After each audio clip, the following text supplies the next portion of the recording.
What's up, everybody? Welcome to the Bronx Pinstripes Show.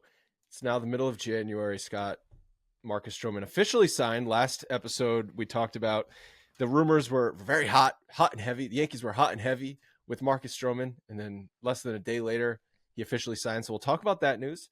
We're going to break down some bullpen numbers for some guys and just, just chat for a little while. Just relax and chat. What's going on? What's your hat say? Oh, I'm glad you noticed my hat. You hadn't noticed it since we've been prepping for the show. It looks like Mets. Okay, it looks like it says Mets. It's not. There's a basketball net behind it, so there's your first hint that it's not Mets. It's a Nets hat, and it's a corduroy Nets hat that I believe I just found in the bottom of a box of stuff that I've kept from my childhood. I don't know why it was in an archive box though, because it's a very comfortable hat. It's a sweet hat. It's corduroy. And I think my brother and I got these hats because now my youngest brother has one at University of Oregon, and we have like a group chat, and I sent a picture. I was like, "Look what I found!" to my brother, my two brothers, and he pulled out the same hat. I'm like, "What? How do you possibly have this?" So my brother Tim, I think we got this in a game in like the 90s at some point, and I think it was like one of those giveaways when we went to I'm going to date myself. Holy shit. The Brendan Byrne Arena. It might have been Continental, honestly, at that point, but it was it's in Newark. It's right? A New Jersey Nets hat. So I stopped following the Nets when they moved to Brooklyn, but growing up, I was a pretty big Nets fan, and but yeah, this is it's now going to be a staple because it really fits well. It's nice and comfortable and warm. I mean, you're not dating yourself that much. Like, when did the Nets move to Brooklyn? Yeah, but they were in Newark before they were even in Brooklyn. So I don't know what year they left the Meadowlands, but that's how far you got to go back. The 2012-2013 season is when they first played in Brooklyn. Okay. Well, and they were in Newark for however many years. Bottom line, this hat's from like 1995. So it's pretty old, and it's in really good shape. It's got a single, like, look at the back of it. Single snapback. Have you ever seen those? I don't think I've ever seen that. Yeah, single piece of plastic or single. Or no, I've seen single, but it looks like a very thin single. It's a very thin single. I've never seen this is the only one that I've seen. Well, they probably saved 11 cents a hat by doing that. If that. The durability, but again, it's held up. Sometimes those little nubs will pop off given time. These have not. So could that have been like a cap night at a Nets game? I think it was. That maybe something you bought. I don't think it's anything I bought. I'm pretty sure I got this hat for free. I don't remember the exact circumstance I got this hat for free, but I'm pretty because my brother has the exact same one. We never really bought things at games, like apparel. That was never a thing. We were never really allowed to do that. So really? Oh yeah, 100%. Like on a very rare occasion, we were able to get like stuff, and it's usually from a guy outside. And I'm pretty sure usually from a guy outside, so it was definitely bootleg and illegal and 100% quarter of the price. But also probably came from the same factory as the stuff inside. But yeah, so this was I'm pretty sure this was a free giveaway, given that my brother and I both had the exact same hat.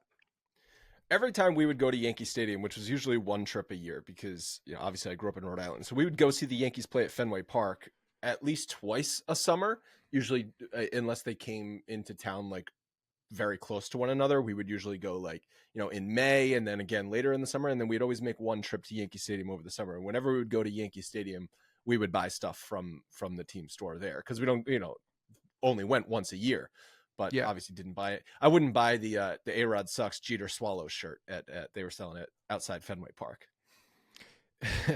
Yeah, no, it's just one of those things. For whatever reason, like all of our stuff, the majority of the only things I was taking from the stadium were beer cups that people left, souvenir beer cups that people left behind. You would take other people's souvenir hell yeah, cups? I used to scavenge. You do know you could get you could just buy a Coca-Cola and get a you souvenir could cup if you too. wanted to pay triple the price of a Coca-Cola than bringing one in. Dude, what? I used to go to Yankee games a lot, and we would just bring stuff into the stadium, and yes, I would wait and I would get in my section souvenir cups.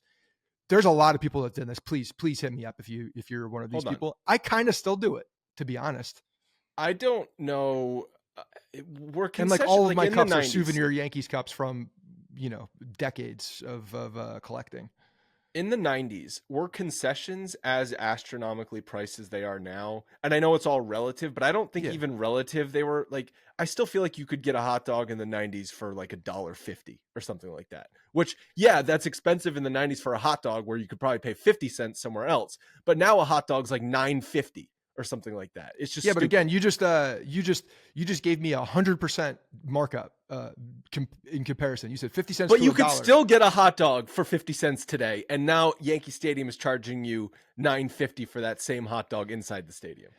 I'm sure that the unit price escalation has gone up as the years have gone by, but it was still, going to the ballpark, getting into the city, doing all of the things was an expensive day in relation, especially if you're not telling anybody you're going in, you're doing it on your own, as I did plenty of times, when I was like early in high school. I wouldn't tell anybody. I was like, hey, I ride my bike over here. It's like Goonies. Riding my bike over here. Next thing you know, I'm in the Bronx with my buddies at a game. You take the train in? We would take the train in, yeah. And sometimes a bus. A lot of times a bus. You get in somehow and then you go up. It's like, I know you're not that old. You're old, but you're not that old. But it's just like reminding me of stories where my dad would be like, yeah, we would leave the house like Saturday morning at 8 o'clock in the morning, and we'd come back around Sunday night at 5 p.m. And my mom just didn't ask questions. Yeah. No, it's funny because I think about Kemp now. We have neighborhood kids that he's starting to play with. And, I was talking with Bevan about this. I mean, we're trying to get him to get onto the bike. He's like, he's not taken to the bike as much. I'm like, I don't even know what I would have done if I didn't have a bike. The bike was my lifeline to the world. The youths today, they can't appreciate a good bicycle. Well, it was my way to like transport out of different places. I grew up in Ridgewood, New Jersey, in Bergen County, and we would ride our bikes from close to Valley Hospital all the way across Route 17 to Campmore on a regular basis to go to the store. Like we would go everywhere on our bikes. I used to caddy at Ridgewood Country Club. It was like a 30-minute bike ride, 30 to 40-minute bike ride to get to and over Paramus Road for a $5 tip. Yeah, dude, like over a significant amount of busy roads. And I would do it every day over the summer. Yeah. Like I said, treacherous ride back when you caddy, when you do 36 holes and you got to ride your bike home. Not a fun ride home. Huh? Did you have to do double bags? Oh yeah. Double bags and 2 loops. If you're lucky, you get 2 in. So 36 holes, 2 bags. Damn. And then riding your bike home after that. What would you get for a tip? Because Ridgewood Country Club is a bougie place. Okay. You got to have some coin to be a member of Ridgewood Country Club. So they better be tipping hefty. I've told these stories on the show in the past about like the greatest foursome I ever had. And it was on a day. So Mondays were always the best days because Mondays the club is closed and corporations rent it out. So you get, and you have to have a caddy, or at least you did. I don't know if anything has changed. You have to have a caddy, even though every single player who's playing on that day is in a cart. They put everybody in a cart on the company outings, right? So you're still with a cart, or you're with 2 carts, and you have to 4 caddy, which means you're holding putters and you're exchanging putters for, a pitching wedge or whatever the approach shot is. And you're watching the ball, and every single one of those, you get an envelope, and everybody gets the same envelope. And then the guys usually tip you on top of it. And usually they're giving you beers and whatever else that day, because it's all free to them. So you get housed as a high school kid, and you're making like really good money. I forget what it usually was, like $50-$60 in the envelope, maybe even more than that. It might've been $100 in the envelope. And then you're getting usually tipped on top of that in cash. So you can make a good day. It was, $40-$50 a bag, maybe 30 to 50 bucks. I don't know. I'm not remembering totally, but 30 on a regular day, it's like 30 to 50 bucks a bag. So if you're carrying 2 bags, you're like 60 to 100 ish, right around there. That's solid in 1994, where young 14-year-old Scott. I was in 8th grade when I started, and I went through. Okay, so what? Like my freshman in college. Yeah, no, 94. Relax. Getting housed on the golf course, and then riding his bicycle back across Route 17, dodging traffic like he's George Costanza. Paramus Road. I didn't deal with 17 at that point, but yeah. But it was good, man. It was good money. I was cash. I was cash rich for a high school kid. But then, so Damn right. then you still had to go steal some souvenir cups at Yankee Stadium. I still had to go, yeah, because I'm cheap. Yes, 100%. 100%. All right, well, I still have some of those cups. We've wasted enough time. Yankees and Marcus Stroman agreed on a deal officially for 2 years and $37 million. The third year is a vesting option, which turns into a player option if Stroman hits 140 innings pitched in 2025, which seems very doable, right? Like 140 innings is not a crazy threshold to hit. So that's 18.5 million AAV. Not for a starting pitcher. It's not a crazy threshold at all. It means you make your starts.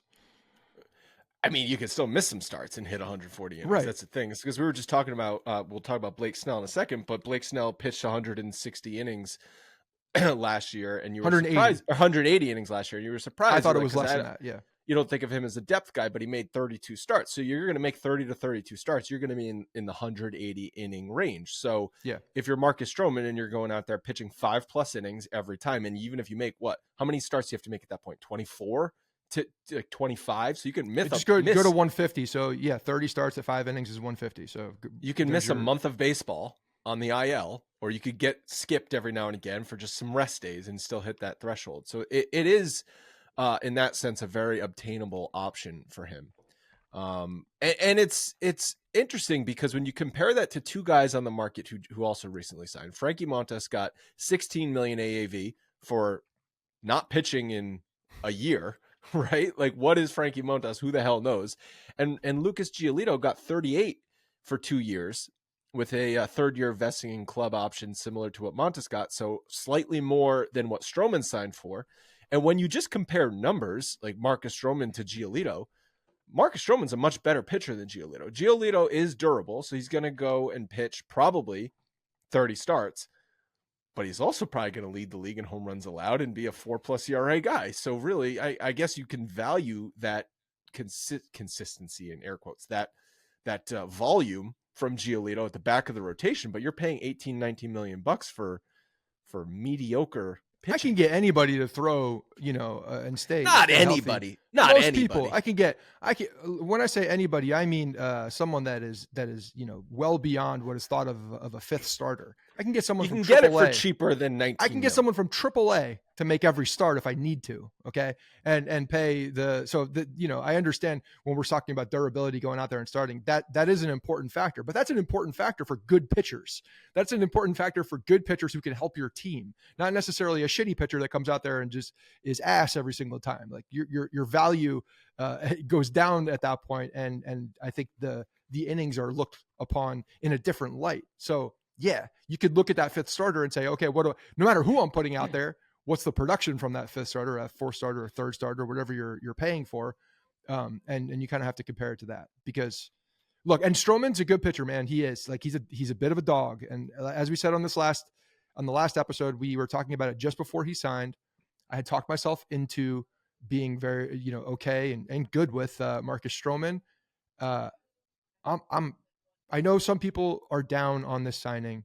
I'm not one of them. I think it's a quality signing for the Yankees with not a ton of inherent risk. And I think that when you're looking at the mentality of a guy like Marcus Stroman upstairs, he can handle the market. And that's a big deal. That is a big deal when you're talking about people coming into town.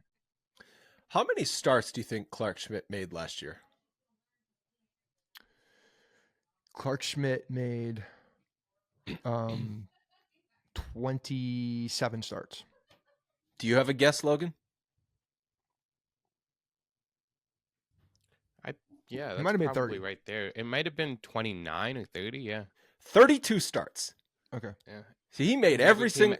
He never came out of the rotation. He never came out of the rotation. He was really bad. He only pitched 159 innings. So for 32 starts, 159 innings is not a ton because he had a lot of very short starts because he got crushed in a lot of games, especially early in the season. Then he found a little bit of a groove in the midseason and he struggled a little bit towards the end again. But overall, he pitched to a 4.64 ERA. May and June is where he was good. But so right? To your point of, could you find anyone from the minors? I mean, I wouldn't call Clark Schmidt anyone, and I think people have higher expectations than a 4.64 ERA for Clark Schmidt, or at least we did have higher expectations. But Clark Schmidt is going to make next year $2.025 million. And if he duplicates what he did last year, which is 32 starts, roughly 160 innings, and a 4.6 ERA, that's a hell of a lot more cost effective of a number 5 starter than what the Red Sox are going to be paying for Lucas Giolito. Now, maybe me calling Lucas Giolito a number 5 starter is a little bit of a slight to him, because if you look at but his it's Chicago, not his numbers. It's not. Don't stop looking at the name for everybody looking at that. At that, but look at his that Chicago White qualification. Sox. His White Sox numbers last year, prior to getting traded, Yes, were they much were better good. than that. He was Yes. a 3.7 ERA guy in that part of the season before he got traded. Then he was awful when he got traded to Anaheim, and then he got dealt again to the Guardians. But so maybe the Red Sox are saying Lucas Giolito has some of that White Sox upside, which is not a number 5 starter. That's middle of the rotation guy. And then fine, maybe that is worth $19 million. But I guess it's just a long way of saying Clark Schmidt is probably, if I had to guess, Clark Schmidt and Lucas Giolito are going to be pretty close to production this year. Okay. One guy's going to make 19 million. One guy's going to make 2 million. So to your point of comparing Giolito and Montas to Marcus Stroman's AAV, Marcus Stroman has better upside than I think some of those other guys, because what we saw in Chicago prior to the injury last year. Marcus Stroman does come with some injury risk, and also does come with some off-field potential shenanigans. I mean, there's a social media makes this out to be bigger than what it really is, as far as what his off-field. It's because he shenanigans can't is. get off social media. That's the problem. He Okay, can't fine. shut up So, on social media. You know, you had and we could talk about it right here, because the Joel Sherman article it was titled "Marcus Stroman's Yankees price was right for the wrong reasons." And essentially, if you read that article, he's saying that both parties were in a position of, quote, desperation to sign. Marcus Stroman needed a suitor. Yankees needed another starter as an option after failing to land Yamamoto. And someone willing to take a discounted price basically was Sherman's point in the article, that the Yankees found. But again, Stroman, like, was it a discounted price? That's where I don't know everybody agrees upon. I think that he's saying that, because when you look at the desperation on Stroman's side, it was like, hey, I'm not getting what I want to get on the open market. I need a suitor. So he's also throwing the bait, like, look, you need me as much as I need you, basically. But again, like, Sherman's is comparing off the field type situations where the Yankees had the one big call out in there in the article was about the Yankees having a deep hatred for Roger Clemens, and that didn't matter because they went out and traded for him. But guess what? That's a different situation. Okay, Roger Clemens is arguably the greatest right-handed pitcher that has ever lived. So if you're comparing that, and you're comparing the type of personality that is polarizing personality between Roger Clemens and Marcus Stroman, we are talking apples and oranges. It is not even comparable. And the only reason Marcus Stroman is really in that conversation is because of a couple lines that he sent out on social media. Whereas that era never had the pleasure. I wish we had the pleasure of seeing the 90s players on social media, but we didn't. And it's in a micro, it's blown up into a bigger deal. I don't think he's that much of a risk of a personality and off the field as people are making it out to seem. But the one comment that everybody goes back to is Brian Cashman saying, yeah, the general he doesn't manager, believe that he's a difference maker. And again, also taken out of context.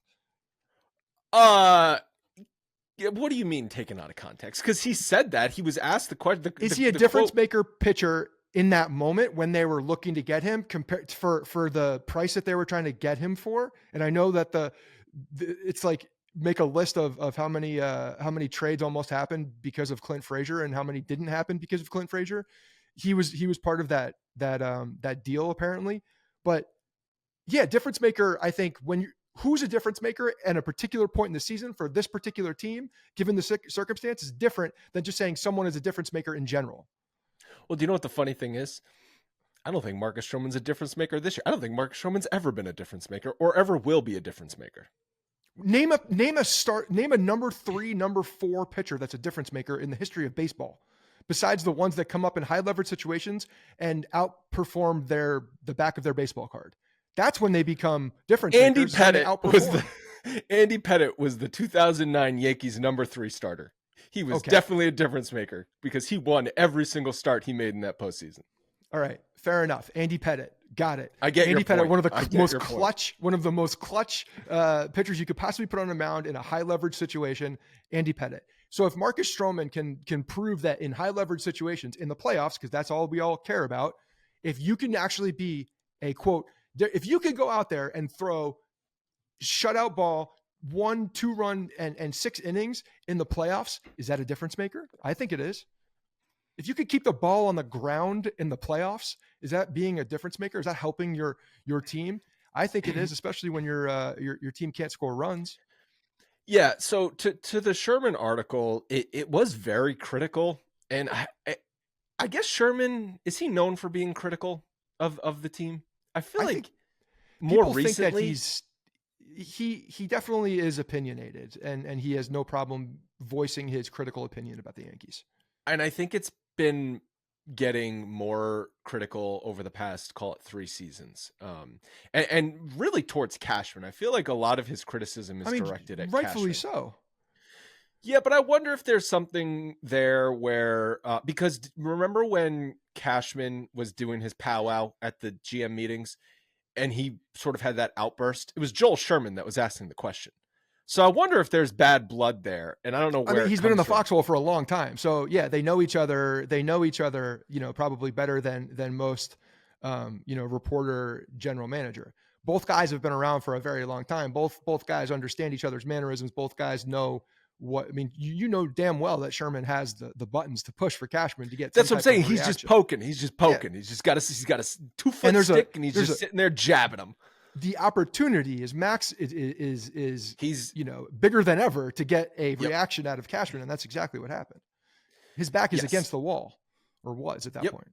Especially because you can, the list of bad decisions that Cashman has made over the past 6 seasons is much longer than the list of good decisions.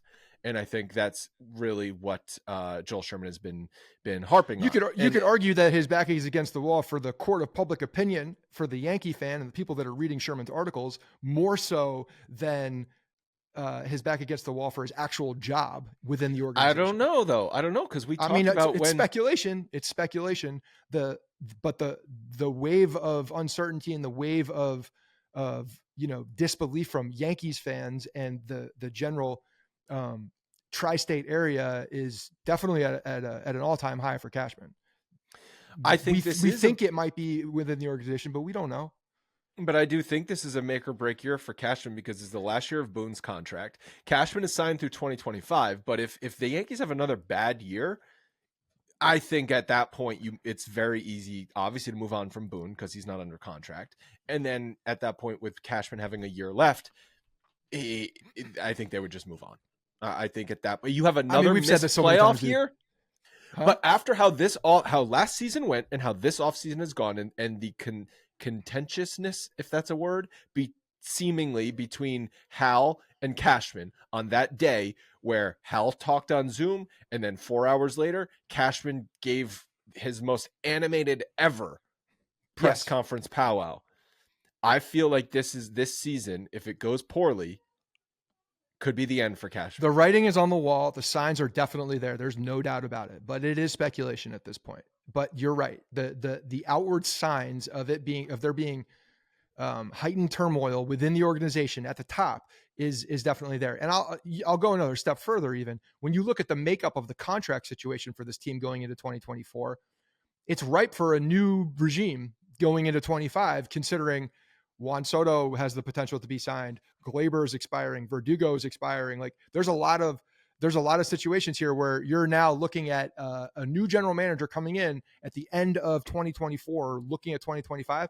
That person can put their stamp on the organization and what they do, given all of the uncertainty in contracts and players. There's going to be, we're looking at next offseason as another one where, we said this was a pivotal offseason. Next year, it's basically hit the reset button and do it all over again, because there's a lot of things that there's going to be a lot of moving around and flexibility within the players and the contract situation for them going into the 2025 season. So You new GM didn't might make mention sense.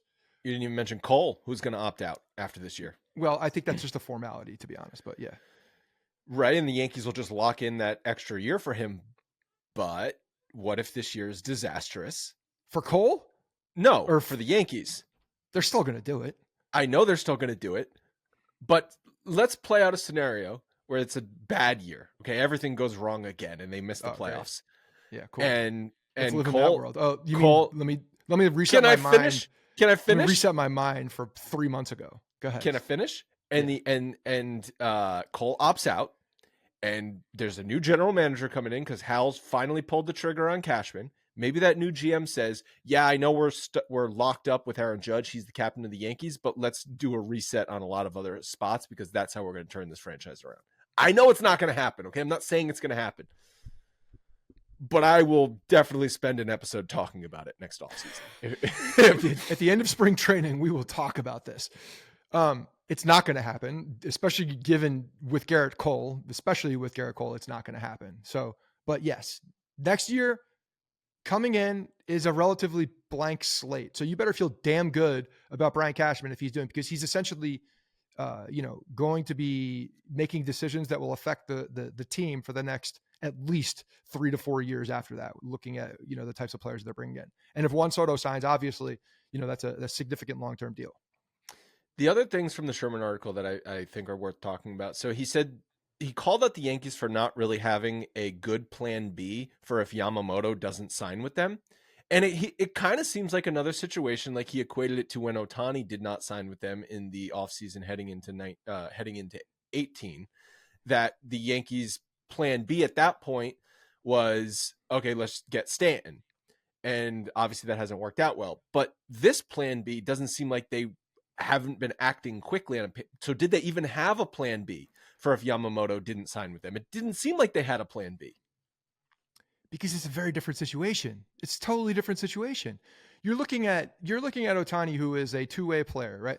A unicorn in the way that he's not equating Yamamoto to Ohtani. You're missing. I understand that, but you're also looking at you have to look at the offensive side and how you react to a particular, non-signing essentially. And Ohtani was just different in that side because he took up an offensive spot. So you needed to actually, address production on the offensive side by losing him as well. So it's a twofold thing.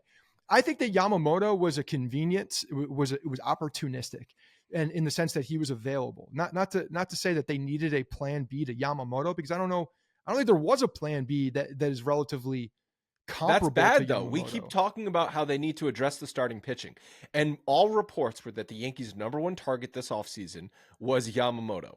And Brian Cashman was there in Japan scouting him when he threw his perfect game or his no-hitter, whatever it was, months and months ago. Like, the Yankees have been one of the main teams in on Yamamoto from the very beginning. The offseason comes, he's their number one target, he signs in LA. What do the Yankees do to address the starting pitching? Basically nothing for a month, and then they sign Stroman, who, fine, it's a fine signing, but to quote the Sherman article, desperation plus desperation equals strange bedfellows.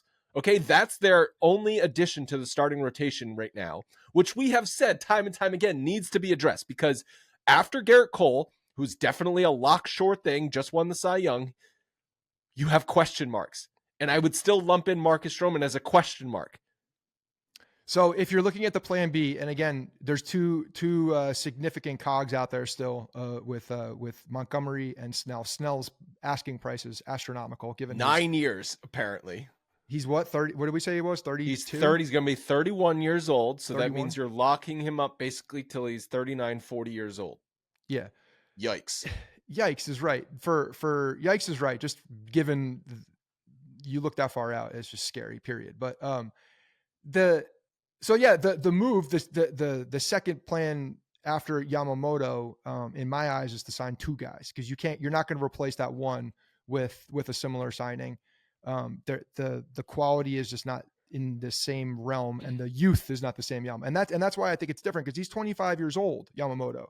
There's no guy out there that you're looking at, even on the trade market, that was available that's that young. Like, it doesn't happen. 25-year-old starting pitcher. Luzardo? Isn't Luzardo? Luzardo might be, but that's a trade. That's a significant that's a significant, you have to have another willing party and give up significant pieces for that.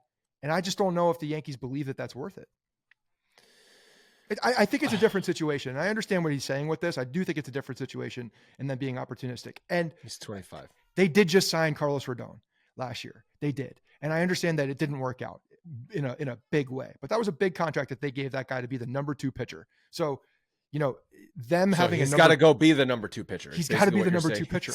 And nobody wants to hear that. It's like saying that the guys who come back from injury are our trade deadline moves. Do you feel confident in saying that? Like, do you feel comfortable? I feel confident in saying that. Yeah, he does need to be that guy. He needs to be that guy. That's what he was signed for. Yeah, he has to be that guy. Like, if he's not that guy, then the Yankees have bigger problems. Like, no matter who they sign, that never works out well. I understand. When you basically concede, okay, well, he has to just do this, which means you have to then overcompensate, and that would be a second guy. Yep, but not at 9 years. I don't want to look. No. I don't want to look at Blake Snell for 9 years. I really don't. Blake Snell. No, I don't either. And so, like we said, 9 years.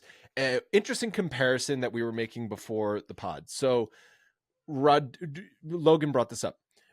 It seemed, just vibes-wise, that Carlos Rodon last offseason was thought of higher on the free agent market, not just among the Yankees, but among everyone in baseball, just thought of higher than they're thinking of Blake Snell right now. Like, people are more quick to point out all of Blake Snell's warts than they were Rodon. When if you just look at it, as many warts as Snell does have, Rodon definitely had more. Snell has 2 Cy Young awards, a longer track record, and just came off a better season than Rodon has ever had.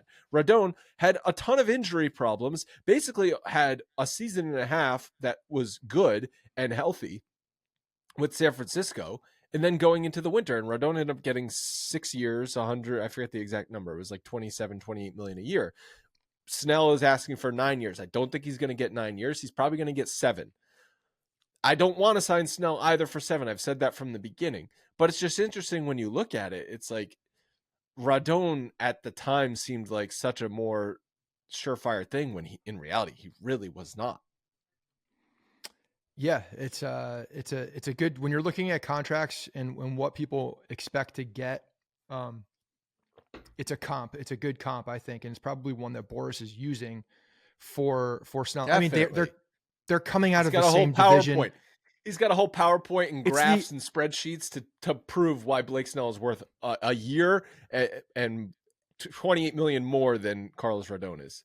It's true. It's definitely true. When you look at the 2 pitchers, and again, like similar situations, one, coming out, they're both coming out of the same division, lefty pitchers that have Snell's resume is just significantly better. It is. And he's pitched in high leverage situations too. And been taken out of high leverage situations that may or may not have been warranted, depending on who you talk to.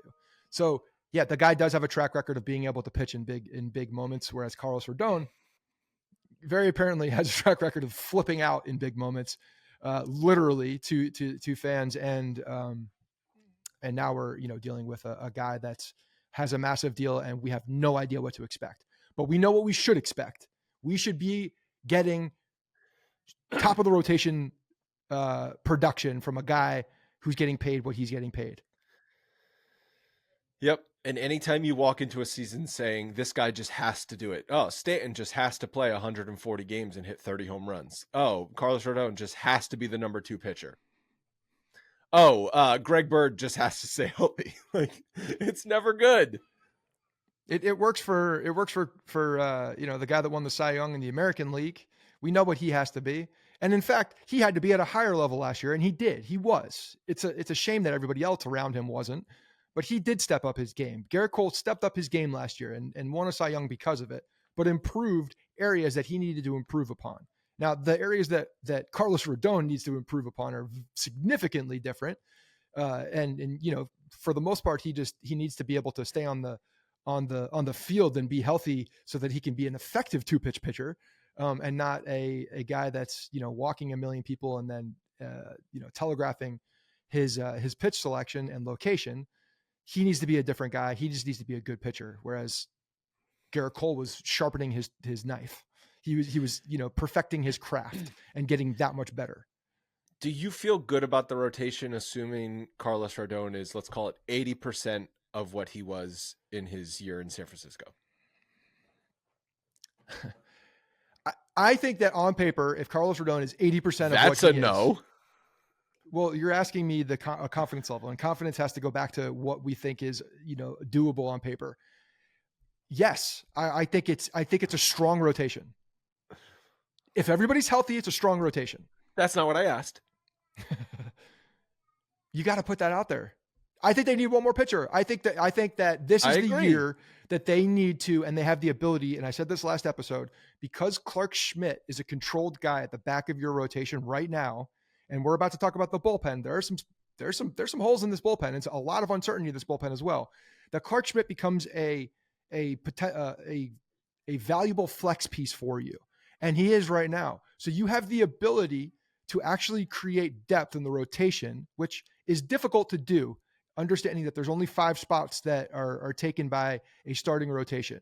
So you either have depth, whether it's with swing guys or, a prospect waiting to come up, or a veteran, usually a guy that's floated around a bunch of places that will take a minor league contract at that point and be able to come up at a certain point. It's just very difficult to have depth in the starting rotation. They actually have the opportunity to create depth in the rotation this year because of Clark Schmidt's situation. And they can go out and get another guy. So yeah, I think they should. I think they need one more arm. Yep. Agree. And again, 2024, big deal with all the expiring. They have to win this year. So that's another reason why they need to create that depth for this year. All right. So the arbitration numbers on Yankees were settled. So now we have also their current luxury tax number. So Soto got $31.5 million, which is a record-breaking arbitration contract. Verdugo, $8.7 million. Gleyber Torres, $14.2. Clay Holmes, $6. Nestor Cortes, $3.95. Loaizaga, $2.5. Jose Trevino, $2.73. Trent Grisham, $5.5 million, which a little bit high for him. Clark Schmidt, $2.025, and then Victor Gonzalez, $860,000, which means the Yankees' current luxury tax number is about $306 million, which is above the $297 million threshold, which is the top threshold. It means they're going to get 100%, 110% taxation above $297 million. So anybody they sign from here on out basically add 100, times 1.1, 10% premium for that guy, because on the taxation number, every dollar you're spending on him, you're paying an extra, 10% on the taxation above that. But they're already above it, and they're above it by a player. So unless you're saying somebody on this roster that's making roughly $10 million is coming off the roster to then sign another guy, which I don't think is happening at this point, then you're just adding more to it. But it becomes the equation of what's more detrimental, being potentially a player short this season, or just paying a little bit extra money when you're already paying a boatload of money to try and win a championship. It's such an easy answer for everybody on this side of the ball. The answer is you need to overcompensate with players, 100%. But I think that's proven around baseball. I bet if, of course it is, if the nerds in baseball, and I remember we did this exercise with like spending in baseball, and like the worst place to be is spend a lot of money but not truly go for it. It's like, oh, let's go sign Robinson Cano to a massive contract, but then we can't sign anyone else because we just signed Robinson Cano. If you're the Seattle Mariners, then you suck. It's like these teams that spend a lot of money but don't truly go for it. Like you end up just falling short. Now, I'm not saying that's what the Yankees are doing, because they're spending. Yeah, they're not in that category. Yeah, but look at what the Dodgers. Cincinnati was in that category. Like there's some weird middling teams that have big contracts for what reason? No, but you can also say, what is the point of spending $285 million or $295 million or $305 million? Those are all the same thing, more or less. Might as well. 297 is being the threshold. That there's your line in the sand. But yeah, your point stands. My point is, once you're playing in that sphere, that stratosphere, just go over the top, because at that point, you're saying we're going all in for this year. So then you're going to show restraint and pull your chips back at a certain point. But going over the top means what? That doesn't necessarily always mean getting a top level, high level person for that. No. It means creating opportunities to succeed if creating more substantial and solid contingency plans for if and when things go wrong, because they will in baseball. Maybe another starting pitcher, maybe another bullpen arm, maybe this roster is not complete. That's what I'm saying. And if it's going to cost you $10 more million to complete the roster, no roster is ever fully complete. But if we think this roster heading into spring training has holes, like, why are you doing that? Just try and patch up some holes before, entering the season. And there's a mentality that, okay, well, that can be done once we identify truly what those holes are mid-season, because that's true. You're going to be paying a premium in prospects, and they might not be available. And what if they you might have not bigger be available, holes? and you might not have the prospects that you're willing to give up to get a particular guy that is that thing. So again, this is part of the GM's job and part of the brass's job to understand where those holes might be mid-season, where those holes have the potential, a higher percentage of being at mid-season. And when you're looking at the opportunity to create that depth within the starting rotation right now in January, you should take it, because there is an opportunity to do that. And because Clark Schmidt is that type of player, and I don't think we're coddling Clark Schmidt in a sense that we need him to be a number 3 or a number, a guy that's going to be in this system for a long time as that number 3. He kind of is what he is. We kind of understand what he is. And if he plays more of a flex role, I think it's just fine. And again, it makes the team better because it creates more depth. It's assuming you can get someone for the rotation that is providing a ton of value. All right, before we get into the bullpen numbers, I want to tell you guys about Factor. Eating healthy this year does not have to be difficult. It's hard to consistently eat healthy because there's a million things going on. Work, kids, no time to grocery shop, no time to cook. You might just crave some delicious food. There are many things. With Factor, you don't have to worry about any of those. They take the stress out of meal planning with their ready-to-eat meals delivered straight to your door. Factor has over 35 meals to choose from each week, including options for keto, calorie smart, vegan, veggie, and much more. Plus, they have over 55 add-ons, so you never get tired of what you're eating. The process is very simple.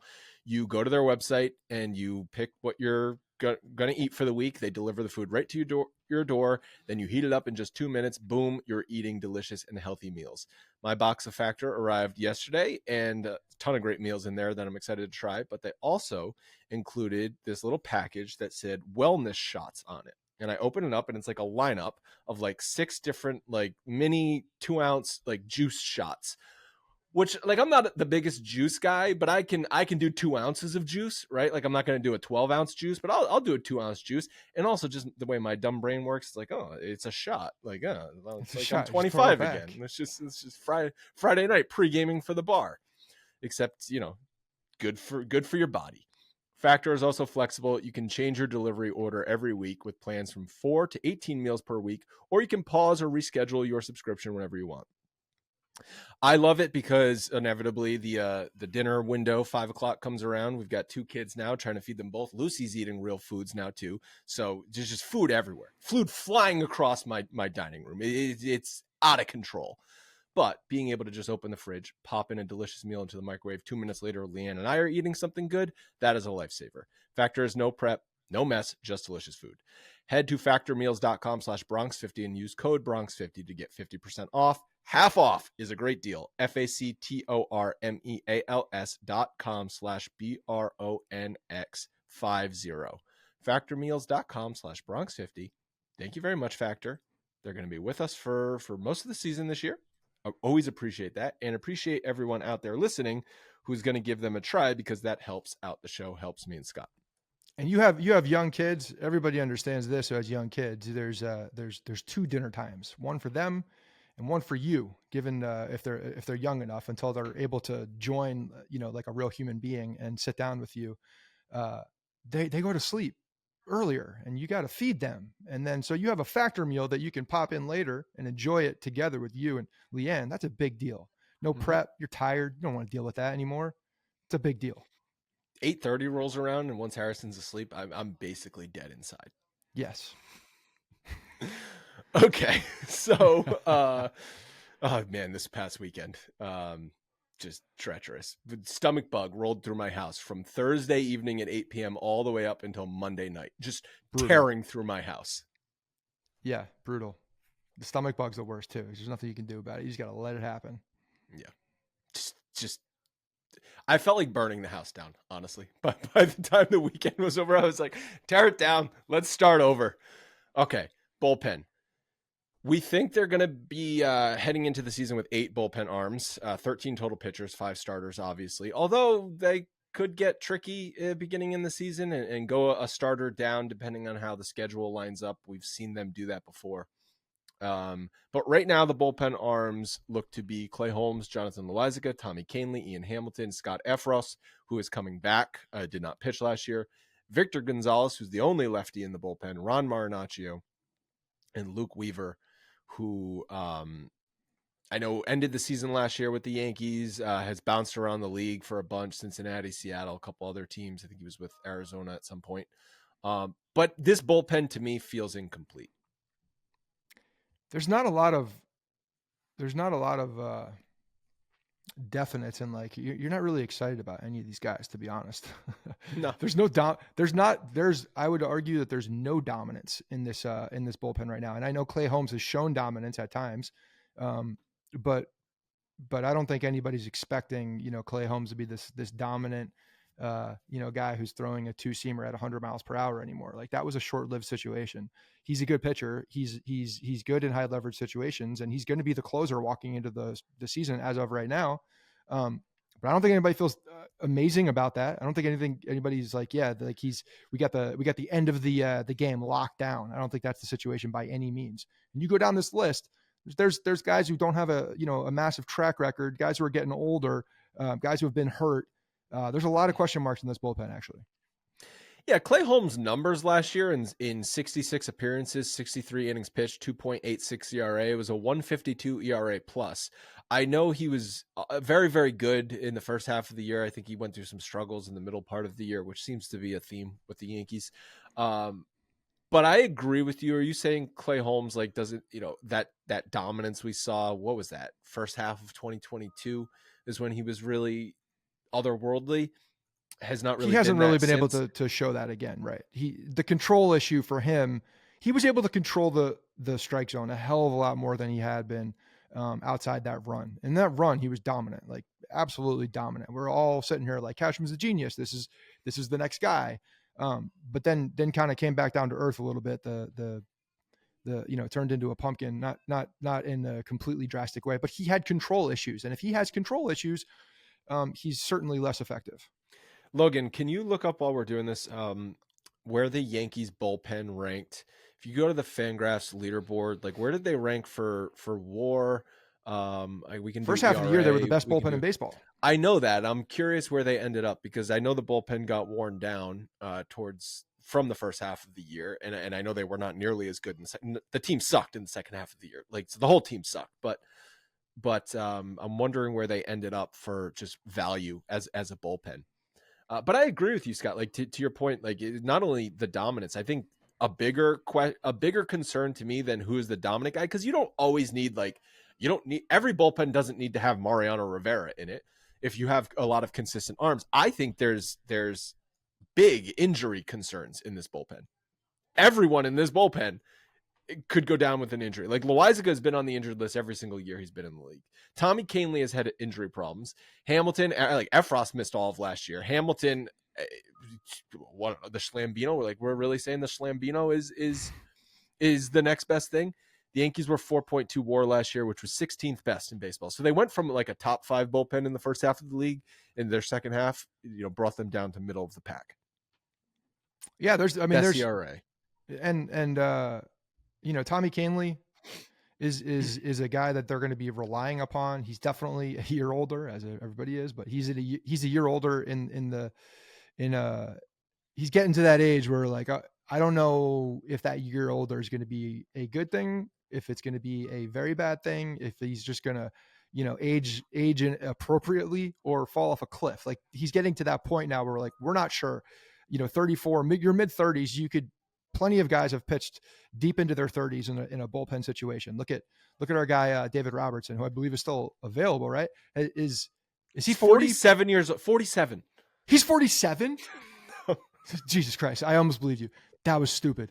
He's damn near that though. He's been around forever. He's probably what, 42, right? Like he's gotta be 42. He signed, you talk about international free agents, like he signed at 13 years old and has been around for forever. But yeah, so there are guys who can do that, but those guys throw a ton of strikes. He's only 38. David Robertson's not even 40 yet. How is that possible? Sign him now. So yeah, there's a lot of uncertainty. So it does feel like there's another move coming. And again, like to my point earlier, Clark Schmidt's a valuable piece here in the pitching staff. Call this the pitching staff. He is a valuable piece of the pitching staff. If you can, and I think that the area to get more depth obviously is in the rotation. But he does bring value if he's able to be used in some capacity in the bullpen too. Well, we talked about that last year, and that never ended up happening. He stayed in the rotation all year. But I guess if they do bring in another pitcher, Clark Schmidt is the odd man out, assuming everyone stays healthy through the spring, which is obviously not a guarantee either. But Clark Schmidt would be the odd man out, or Nestor Cortez would be the odd man out. And I know that there are some guys that are coming up in AAA that people did not want to trade, that are, highly touted prospects that have the ability to contribute, whether that's in the rotation or if that's in a bullpen long-term. I think the Yankees do feel good about some of these guys coming up. So, do we think that there's probably going to be one or two spots that are up for competition as there normally is in spring training?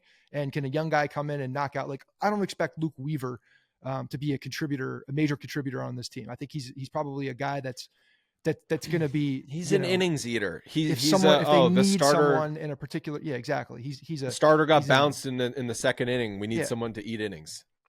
Yeah, I don't even consider him as part of this. He's not even a real person at this point. He's just there to take up spots. You need that spot being taken up, but he's not a contributor in the sense that we are looking at.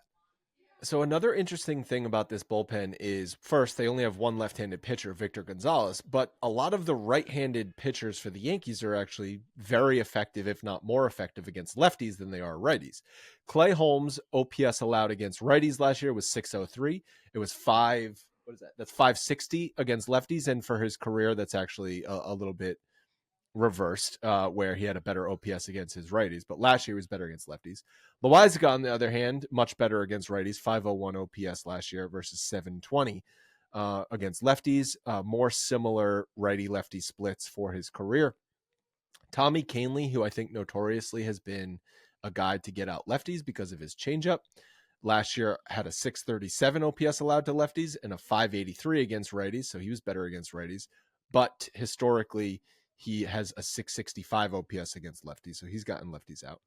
Hamilton, pretty even split, 605, 607 against righties versus lefties. Also for his career, 662 versus 663. But I guess the question is, who Efros, I guess maybe is the big one here. Against lefties career, 473 OPS allowed, 662 against righties. Right now, Wandy Peralta is not in this pen, but I also think Wandy Peralta had some reverse splits as well, so he actually wasn't a guy to get lefties out. But a lacking in this bullpen is either a consistent way to get lefties out or a left-handed reliever. Or both. I also think it's just some, a security blanket towards the end of the game. You go, Loaizaga, we have no idea what to expect. Does he have the ability to do that? Yes, he's been dominant, no doubt. But his health is a major concern. Clay Holmes will be that one of those guys at the back of the bullpen that they will need to rely upon. And you'd believe that Tommy Kahnle also is that guy because he is effective against righties and lefties. But it does feel like when you're looking at the guys that are on this team right now that they're lacking a big dependable guy. And I know that Hader is the one that's out there that fits a similar bill. But he's expensive, man. Like they would have to pay significant dollars for him. And if they're taking the approach of addressing the pitching staff as a whole, rather than addressing, best available, rather than addressing a particular side of the pitching staff, whether it's in the rotation or it's in the bullpen, then you could make an argument for him, but he would be the guy, and they're going to be paying a premium for him. And But it another does thing feel to like look, they need a guy like that. another thing to look at is how you're going to deploy the bullpen. Like, who is there going to be a consistent closer? Who's going to be the setup man? Who's going to slot into the 6th, 7th, or 8th innings and things like that? Or is it going to be just purely a matchup dependent game situation type of bullpen, which requires heavy bullpen management, but it also requires, I think, things to be going right on a given evening. If you're entering the 7th inning and it's a 1 or 2 run game, and you have to rely on the next 9 outs coming from 3 or 4 or maybe even 5 different guys, depending on matchups, like, something is going to go wrong. But Clay Holmes last year, he had 49 games in the 9th inning, and he pitched to a 3.11 ERA in those situations. He pitched 16 games in the 8th inning, pitched to a 2.92 ERA in those situations, and 5 games in the 7th inning. He did not give up a run in the 7th inning, but it was only 3 1/3 innings pitched. Loizaga had pretty small sample in all games. I know he's coming back from injuries, but if we look at Loizaga's career numbers, he actually has a pretty amazing numbers in the 9th inning, 19 games pitched to a 0.51 ERA.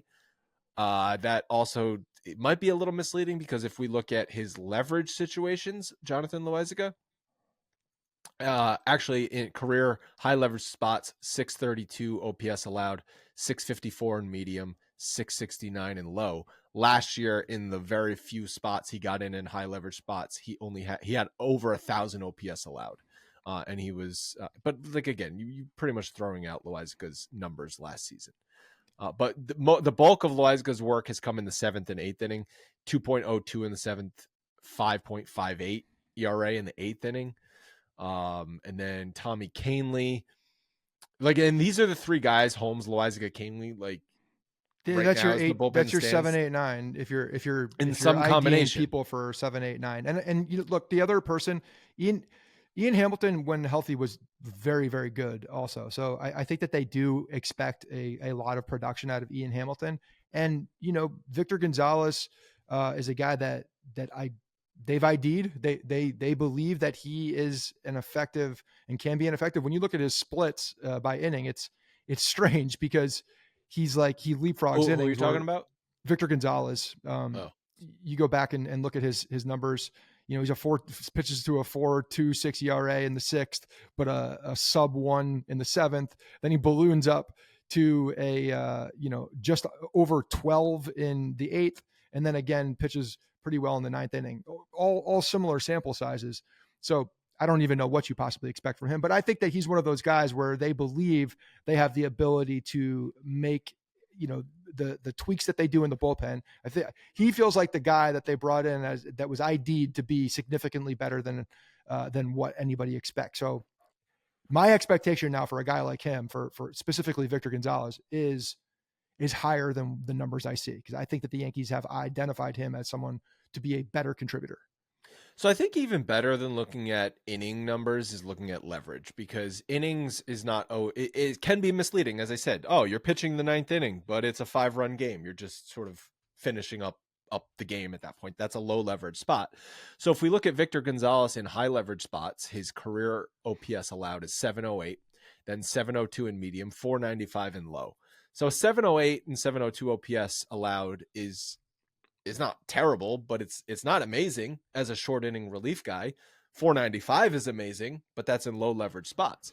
Ian Hamilton, on the other hand, last year, 472 OPS allowed in high leverage spots, which is amazing. 824 in medium, 553 in low. And then for Ian Hamilton's career, but are we really looking at Ian Hamilton's career? Because, like, he got the most of his work last year. I think you got to look at last year. Yeah. Yeah. So Ian Hamilton does, based on numbers last year, does lead some confidence in saying he is a high leverage short inning, 8th, 9th inning type pitcher. Yeah. So I think, and he was the guy of last year, essentially, that was ID'd. So I'm expecting him to be similar. I don't know if he's going to throw the 472 OPS against in high leverage situations is extremely good. Like, that's that's extremely good. So if we get a guy that does that, then I don't care what his name is, like they're going to be effective in the bullpen. And I think at this point now they're looking for 5 guys that they can rely upon and potentially have the ability to circulate, but non-dominant guys, but very good. And that's you say 5 guys. Scott Efros. So it would be Clay Holmes, Loaizaga, Canely, Hamilton, Efros as the 5 guys. And then or Gonzalez. I think that, between Hamilton, Efros, and Gonzalez, if they're getting 2 of those guys as being, putting up very good numbers, then yeah, I think we're going to see some of those guys interchange. I 100% think Scott Efros is in the Yankees' mind going to be an opportunity for a 7th or an 8th spot for sure. He's going to get 7th and 8th opportunities. Efros career 639 OPS in high spots, 599 in medium, 545 in low. And then if we look at his splits on he's pretty innings consistent level, across those actually. Yeah, innings level career, he has a 368 ERA in the 6th. He has a 0.95 ERA in the 7th.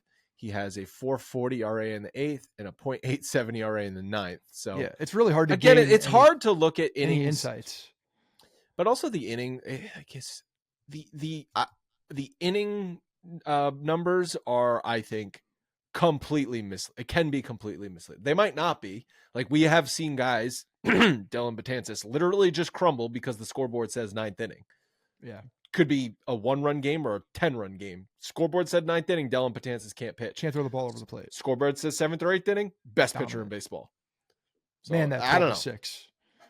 Yeah, exactly. And that's the thing. But there's nobody on here that's like, it's interesting too, when you look up the makeup of all of the bullpens across the league, you see a lot of hard throwing guys up and down that bullpen, where here, a lot of guys that throw a good changeup, a lot of guys, Loaizaga at peak is a high 90s guy, but is that really who he is when he's fully healthy at this point? We know what Clay Holmes is.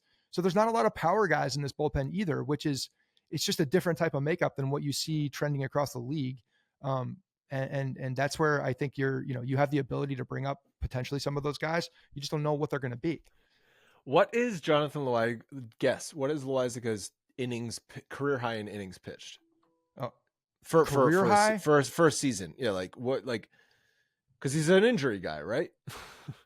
He has to be at this point. So do you even remember what year it was? Because I didn't remember what year it was. What are we in 2024? 19? No, it was actually 2021. He pitched 70 and 2/3 innings. I was going to say 60 innings, 65 innings. So if I remember correctly, he was very good all season in 2021, then got injured late in that season. And I remember there was debate if he was coming back or not towards the end of the season. And I feel like an injury happened in Boston late in that 2021 season. But 2018, which was his debut season, 24 innings. 2019, in which he got injured, 31 innings. 2020 was the COVID season. He pitched 23 innings. I don't remember if he got injured in the COVID season. That was a short season anyway, but I think he's been injured every year. 2021, good 70 innings, but got injured at the end of the year. 2022, injured. 2023, injured. So what do we think is going to happen in 2024? 35 innings and an injury.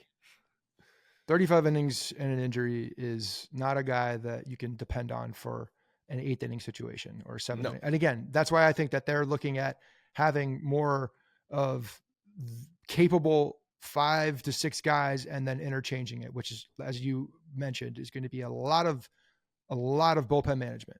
And I would love to have Mike Harkey on the bench, giving some insight on what that would look like, but we don't. We have him in the bullpen still. And Aaron Boone's going to be a guy that's going to be making a lot of decisions at the end and middle of a game based on matchups. But do you know what's one way, other than adding guys to the bullpen, one way of making the bullpen better? It's making the starting rotation. It's making the starting rotation better and making sure that the starting rotation can be more consistent and not have to rely as heavily on the bullpen. Like last year, there was so much inconsistency behind Garrett Cole in the bullpen that they got fried. And so could this bullpen be good if it's just has a normal bullpen workload? I think there's a good chance that happens. But right now, as the rotation stands, I don't think there's a good chance that that's a consistently deep rotation, consistently going deep into games, right? No, because again, you got to look at what does August, September, October look like. That's what you need to project. It's cool that you can have a good, first half of the year and all the numbers are flashy and look great first half of the year. But that's not completing the job. The job is to project what these guys can look like and how situations can unfold given the types of players that you have in the rotation and in the bullpen. And that's where Brian Cashman has not done a good job, for a while. Yeah, he's ID'd guys who can pitch in the bullpen, but again, give me the end of the year and show me, how we can make sure that going into, a final playoff push that we're in a situation on the pitching side that we feel good about. And you need to overcompensate because of that. And I think that's where a guy like Clark Schmidt, you have the ability to do that in the rotation without going and paying for a guy like Hader. I'm not suggesting paying for a guy like Hader. He's going to try and set the record for biggest relief pitcher contract of all time. But Wandy Peralta's still out there and is going to get $7 or $8 or $9 million for a couple of years. Like, why not sign him? That goes back to the strategy of like, let's do this in numbers rather than high impact guys at the end, right? Confidence level. But at least Wandy Peralta, while it does not have the biggest upside, would not have the biggest upside of any of those guys, has probably the highest floor. Oh, my stomach is in a good spot with Wandy Peralta pitching in the, coming out of the pen. We're not talking about Wandy. We're not talking about Wandy Peralta. I mean, he would be one of the last three guys in the bullpen because that's what he's been for the Yankees. But you're saying, okay, we're adding Wandy Peralta. Luke Weaver is no longer in the bullpen. So cool. Now Wandy Peralta's a dog. He's a dog. He can go out there and throw anytime you want him to throw, and he'll be effective. He's got a little Houdini in him at some points, but he's a dog. He competes and I feel good even when in high leverage situations with runners on base. Like, I feel good with Wandy Peralta in the game, considering other people that have the ability to be in the game at that point. And would you say the Yankees, if you're Brian Cashman right now, you're signing Wandy Peralta and going to try and get another starting pitcher, or is it starting pitcher? Is it one or the other? I mean, Wandy Peralta, I think it's both. I still think they should be going after. I'm still another surprised. Bullpen guy and another. I don't want Luke Weaver on the team. Yeah. I'm also just Luke surprised. Weaver putting up a spot here doesn't do anything for anybody.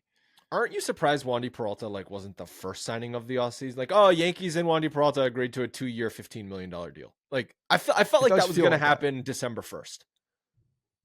It does feel like that. Maybe he's got the ability to garnish more on the free agent market than maybe what we're thinking.